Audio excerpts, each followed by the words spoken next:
In a recent video, we discussed German Chancellor Olaf Scholz's decision against supplying Ukraine with Taurus long-range cruise missiles, citing the need for German troop deployment in Ukraine, similar to British operations with Storm Shadow missiles. Scholz's revelation faced British criticism for allegedly misusing intelligence. Now, further concerning reports have emerged. We will tell you all about it, but before that, if you're a fan of non-corporate funded free news and analysis, you have landed on the right YouTube channel. We publish 3 videos a day, first at 9:15 a.m. EST, second at 1:30 p.m. EST, and third at 5:30 p.m. EST. So next time the YouTube algorithm peeps in your bedroom, tell it that auditions for Creep of the Year are next door. Okay, let's begin. Scholz's confirmation of the involvement of NATO officers and trained personnel in Ukraine has opened a can of worms, and now people are wondering aloud about the precise number of NATO country personnel in Ukraine. Yet it is certain that their presence is significant, with contributions from the United States, the United Kingdom, France, Poland, and other nations. In his annual State of the Nation's address on February 29th, Russian President Vladimir Putin issued a stark warning, suggesting that NATO's deployment of troops to Ukraine could escalate into a nuclear conflict. This address, spanning 2 hours, came in the wake of French President Emmanuel Macron's remarks about NATO's potential involvement in Ukraine to prevent a Russian triumph. The discussion on NATO's role in Ukraine is tense, with accusations of NATO not just aiding Ukraine against Russia, but also trying to set up military bases near Russia.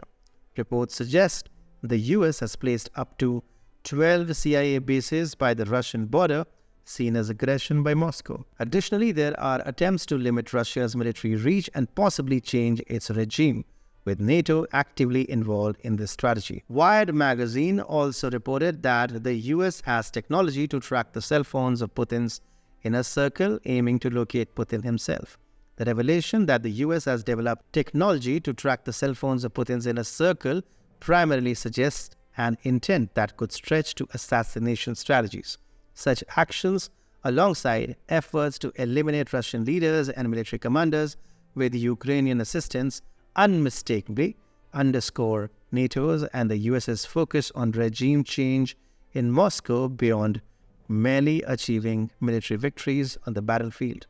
The same was candidly reflected in Victoria Nuland's recent statement, where she expressed dissatisfaction with the current Russian leadership, indicating a desire for a fundamentally different governance structure in Russia. Vladimir Putin, a prime target for NATO-linked operatives, has survived assassination attempts, including a drone strike on his Kremlin office and a fatal crash involving his driver in Moscow, highlighting the risks of espionage. Despite these dangers and the lethal nature of Russian politics, Putin has notably not retaliated against NATO or even Ukrainian leaders. Amid these tensions, Western intelligence think tanks and Ukrainian sources have painted a grim picture of Ukraine's situation, suggesting a potential defeat within the next few months. This prospect prompted an urgent response from European leaders, leading to an emergency meeting in Paris, orchestrated by French President Emmanuel Macron. At this gathering, European nations discussed ramping up military support for Ukraine, including the provision of long-range weaponry. However, Germany expressed reservations, particularly regarding the supply of Taurus missiles, highlighting the complexities and divisions within the European Union's approach to supporting Ukraine amidst its ongoing conflict with Russia. The German government's hesitance to supply Taurus missiles to Ukraine, possibly due to fear of Russian retaliation or explicit warnings from Russia, highlights a critical juncture in NATO's policy regarding Ukraine. The subsequent public acknowledgement by German Chancellor Olaf Scholz regarding the operation of Storm Shadow missiles by British troops in Ukraine has inadvertently removed the veil of secrecy from NATO's involvement, suggesting a need for an urgent reassessment of NATO's stance and strategy in the region.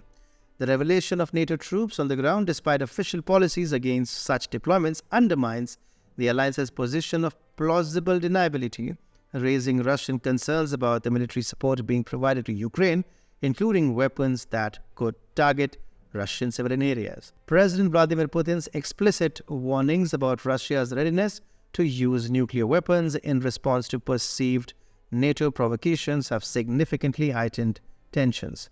Speculations about NATO's preparedness for a conflict with Russia suggests a strategic oversight by moving key defense assets to Ukraine. NATO has compromised its defense against conventional and nuclear threats, escalating tensions through rhetoric.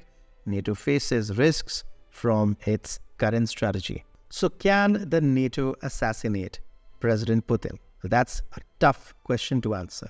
But for the time being, let us look at how militarily strong Russia really is. Here is the most comprehensive short video that you will find on the internet.